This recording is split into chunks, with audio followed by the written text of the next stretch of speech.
সবুজ ক্ষেতে ভরা এই গ্রামটির নাম হলো নন্দনপুর। গ্রামটি সবুজ শ্যামলে ভরা থাকলেও মাঝখানে একটি কবরস্থান অবস্থিত ছিল। কবরস্থানে হঠাৎ করে একটি জলপরি ডাইনির আবির্ভাব ঘটে। দেখেই বোঝা যাচ্ছিল যে জলপরি ডাইনিটি প্রচন্ড রাগান্বিত ছিল। চোখ দুইটি রাগে লাল হয়ে গিয়েছিল। হঠাৎ করে ডাইনিটি বেরিয়ে পড়লো গ্রামের দিকে।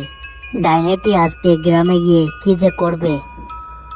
জলপরি ডাইনিটি রাস্তায় একটি মেয়েকে দেখতে পায় এবং তার দিকে যেতে থাকে। তার কাছে গিয়ে হঠাৎ তার কি মনে হলো, একটি ছুরি বের করলো এবং তাকে মেরে দিল।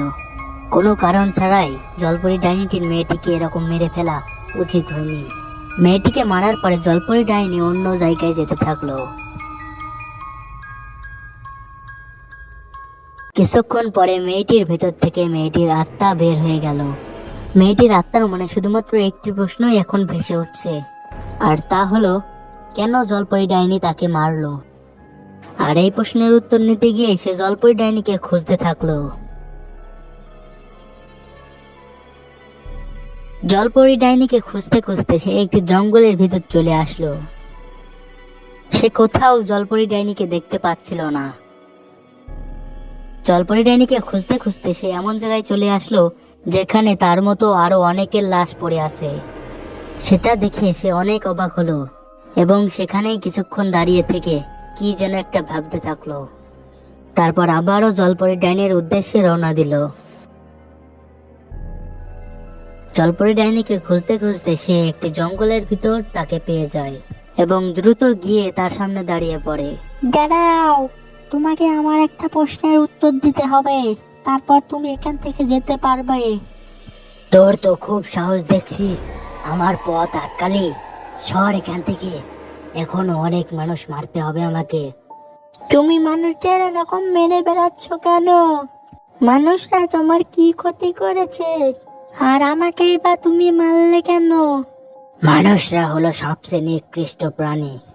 ওরা আমাদের প্রজাতির সবাইকে মেরে ফেলেছে। আমরা কি দোষ করেছিলাম ওদের কাছে? আমরা তো ওদের কোনো ক্ষতি করতে চাইনি, কিন্তু কেন ওরা আমাদেরকে মেরে ফেললো? শুধু আমাকে নয়, আমাদের পরিবারের সবাইকে মানুষরা মেরে ফেলেছে। আর আজকে সেই জন্য আমি প্রতিশোধ নিতে চলে এসেছি। সব কয়টা মানুষকে মেরে ফেলবো আমি। মানুষরা তোমাদের পরিবারকে মেরে মোটেও ঠিক কাজ করেনি, কিন্তু তার জন্য তুমি আমাদেরকে মারছো কেন? সব মানুষ তো আর দোষী নয়, তুমি তাদেরকে মারো যারা দোষী। তুমি এটা অনেক ভুল কাজ করলে। আমাদের মতো নির্দোষ মানুষকে মেরে তুমি খুব ভুল করলে। আমাদেরকে মেরে এখন আমাদের ভুল ঠিক শেখানো হচ্ছে। তোরা সব কয়টা মানুষই একই রকম। আমি তোদের কাউকে ছাড়বো না, সবকিছু ধ্বংস করে ফেলবো। তোমার এটা খুব ভুল ধারণা। তুমি মনে করছো সব মানুষই খারাপ, কিন্তু সব মানুষ খারাপ হয় না। আর তুমি একটা মানুষকেও মারতে পারবে না। আমি তোমাকে বাধা দেব। তুমি তোমার জায়গায় চলে যাও। তুই আমাকে বাধা দিতে আসিস না, না হলে তোকেও মেরে ফেলবো। দুজনের মধ্যে এরকম কথা কাটাকাটি হতে হতে এক সময় যুদ্ধ বেঁধে গেল। তারা এক জঙ্গলের ভিতর যুদ্ধ করার সিদ্ধান্ত নিল। হা হা হা, তুই কি দিয়ে লড়বি? তোর কাছে তো কোনো অস্ত্রই নেই। এই দেখ, আমার এই বড় চাকুর সামনে তুই থাকতে পারবি না।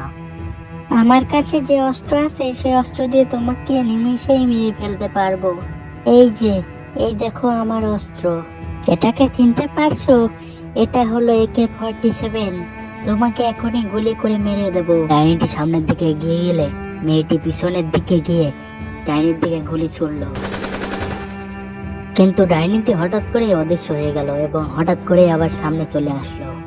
সে আবার অদৃশ্য হয়ে মেয়েটির পিছনের দিকে চলে গেল, কিন্তু মেয়েটিও সাথে সাথে পিছনের দিকে ঘুরে সেখান থেকে বেঁচে ফিরল।